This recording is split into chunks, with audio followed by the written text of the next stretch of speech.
Amazon's Rings of Power has returned for its second season, and somehow it managed to surprise me. From half-hearted attempts at plagiarizing Peter and Andrew's camera work to more destruction of Tolkien's work, to setting up inconsistencies from its very own first season, Rings of Power Season 2 managed to do the one thing that actually caught me off guard. It got even worse. Right from its opening scene, Season 2 establishes not only a lack of understanding of Tolkien's work, but even the fundamentals of good storytelling, contradicting its own established narrative and undermining its villain. We begin with the coronation ceremony for Sauron in the Tower of Fardwaith, directly after the defeat of Morgoth. Sauron makes an appeal to the orcs, led by Adar, to recognize him as their new master, and together they will rule over Middle-earth. The orcs don't buy it, and after a failed assassination attempt, Adar moves to crown Sauron, only to then turn the crown and stab him with it. The rest of the orcs attack, and once he is dead, he emits a blast of energy that freezes both the tower and the surrounding mountains. Sauron's blood then pools down into the sewers under the tower, forming a sort of venom-esque creature that crawls around feeding on insects, slides down the mountainside, and eventually gets stuck on a wagon wheel, where he kills the driver and takes his form as Halbrand. He then joins up with a kindly group of travelers who give them the classic sage advice to not be defined by your past, which he seems to take to, before they get shipwrecked, which is where he meets Galadriel from Season 1. This opening prologue encompasses just about everything wrong with Rings of Power from a storytelling perspective. In terms of lore, nothing about this matches Tolkien's work.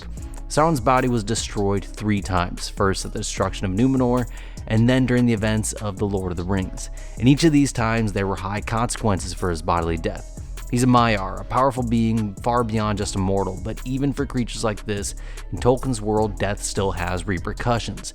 In Rings of Power, after his death in the prologue, he comes back stronger than ever, with no consequences for that death. His spear also takes a different form, which is described in the books as a shadow and a black wind.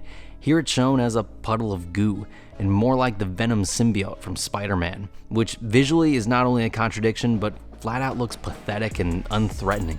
Sauron is essentially reduced to a sorry, sloppy goo crawling on the floor.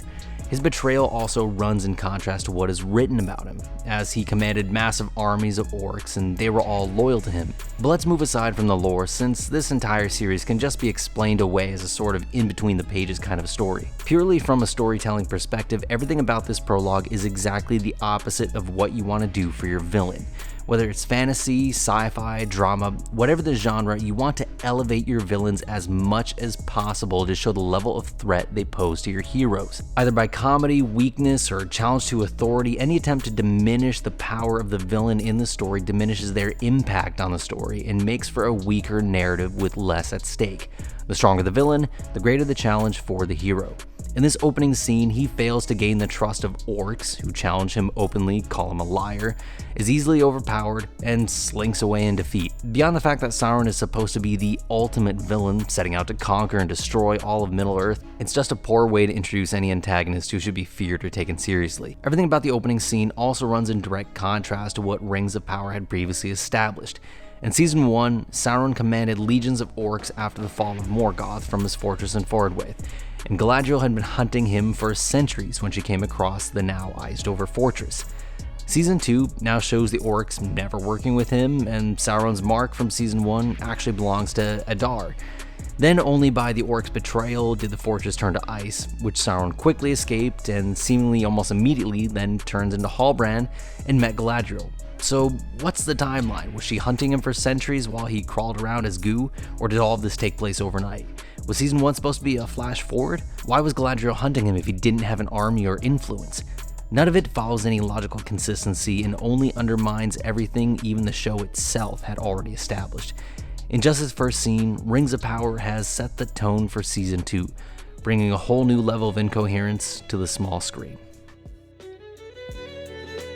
Me, your new master, Sauron.